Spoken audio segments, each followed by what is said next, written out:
Assalamualaikum warahmatullahi wabarakatuh. Perkenalkan, nama saya Dewita Adriani, CGP Angkatan 10, SMA 1 Hiliran Gumanti, Kabupaten Solok, Sumatera Barat. Pada kali ini, saya akan memaparkan koneksi antar materi modul 1.4 Budaya Positif. Kesimpulan mengenai peran saya dalam menciptakan budaya positif di sekolah. Dalam mewujudkan budaya positif di sekolah, seorang guru harus memahami perannya sebagai pendidik dan sebagai among dalam menciptakan pribadi murid yang disiplin dan bertanggung jawab.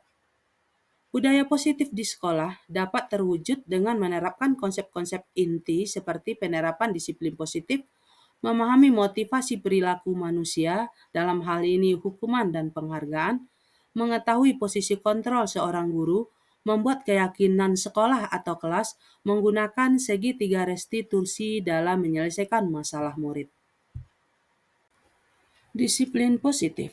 Disiplin positif akan tercapai apabila adanya kesamaan pemahaman dalam penerapan disiplin itu sendiri oleh guru, murid, wali murid, dan seluruh stakeholder yang ada di sekolah.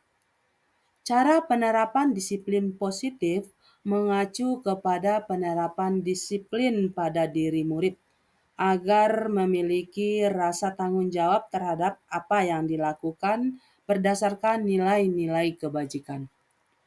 Jika telah terbentuk motivasi disiplin dari dalam dirinya, motivasi internal, maka siswa tersebut berbuat karena kesadaran dan bukan lagi karena paksaan ataupun hukuman. Mereka belajar mengontrol diri, belajar menguasai diri, dan dapat memilih tindakan yang mengacu pada nilai-nilai kebajikan, dan senantiasa berusaha untuk menjadi insan yang lebih baik. Sebagai seorang guru, kita harus mengetahui apa yang memotivasi anak didik kita dalam bersikap dan bertingkah laku. Apakah hanya untuk menghindari ketidaknyamanan atau hukuman, atau untuk mendapatkan imbalan atau penghargaan dari orang lain, atau motivasi untuk menjadi orang yang mereka inginkan dan menghargai diri sendiri dengan nilai-nilai yang mereka percayai. Apabila mereka termotivasi untuk menghindari ketidaknyamanan atau hukuman, atau untuk mendapatkan imbalan atau penghargaan dari orang lain, itu artinya mereka termotivasi secara ekstrinsik. Ketika mereka termotivasi untuk menjadi orang yang mereka inginkan dan menghargai diri sendiri dengan nilai-nilai yang mereka percayai, itu artinya mereka termotivasi secara intrinsik atau internal dari diri dalam mereka sendiri. Motivasi internal merupakan motivasi untuk menjadi orang yang mereka inginkan dan menghargai diri sendiri dengan nilai-nilai yang mereka percayai.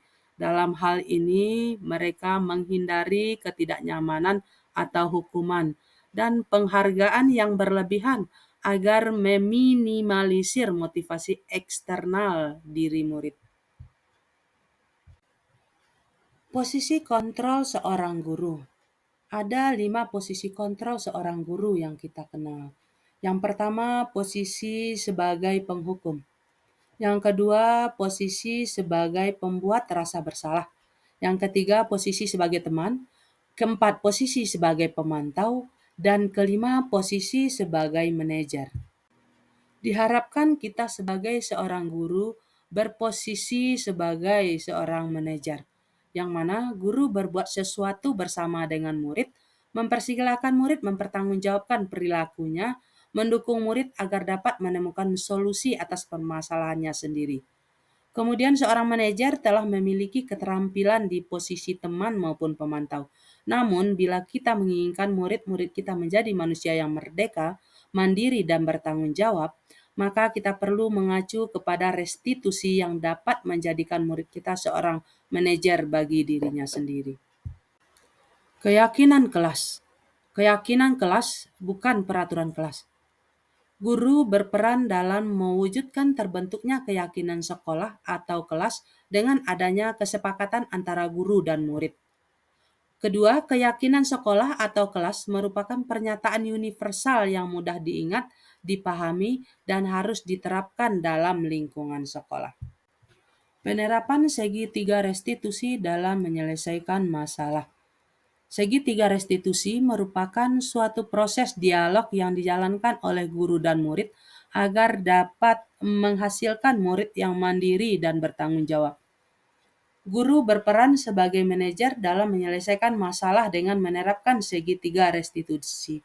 Yang pertama yaitu menstabilkan identitas, yang kedua validasi tindakan yang salah, dan yang ketiga menanyakan keyakinan. Keterkaitan antar materi budaya positif dengan filosofi Ki Hajar Dewantara, kemudian keterkaitan budaya positif dengan nilai dan peran guru penggerak, kemudian keterkaitan budaya positif dengan visi guru penggerak. Keterkaitan antara budaya positif dengan filosofi Ki Hajar Dewantara, ketika diterapkannya budaya positif di sekolah, maka akan mempermudah tercapainya tujuan pendidikan sesuai dengan filosofi Ki Hajar Dewantara, yaitu pendidikan yang berpihak kepada murid dan bersifat menuntun tumbuhnya kekuatan kodrat yang ada pada murid. Budaya positif dengan nilai dan peran guru penggerak. Budaya positif akan terwujud apabila seorang guru memiliki 5 nilai guru penggerak, yaitu berpihak pada murid, inovatif, kolaboratif, reflektif, dan mandiri. Budaya positif akan terwujud apabila adanya kolaborasi seluruh warga sekolah dalam mewujudkan keyakinan sekolah dan menerapkannya sesuai dengan keyakinan yang sudah ditetapkan. Keterkaitan antara budaya positif dengan visi guru penggerak. Salah satu perubahan sesuai dengan visi guru penggerak adalah terbentuknya budaya positif agar tercipta sekolah yang aman, nyaman, dan berpihak kepada murid.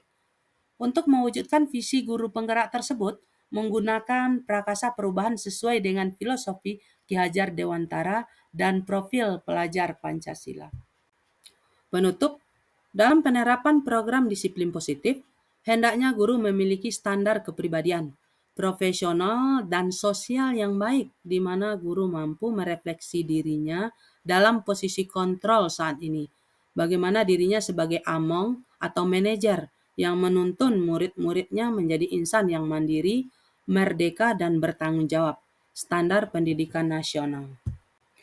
Saya akhiri dengan mengucapkan wassalamualaikum warahmatullahi wabarakatuh. Salam guru penggerak, guru bergerak Indonesia maju.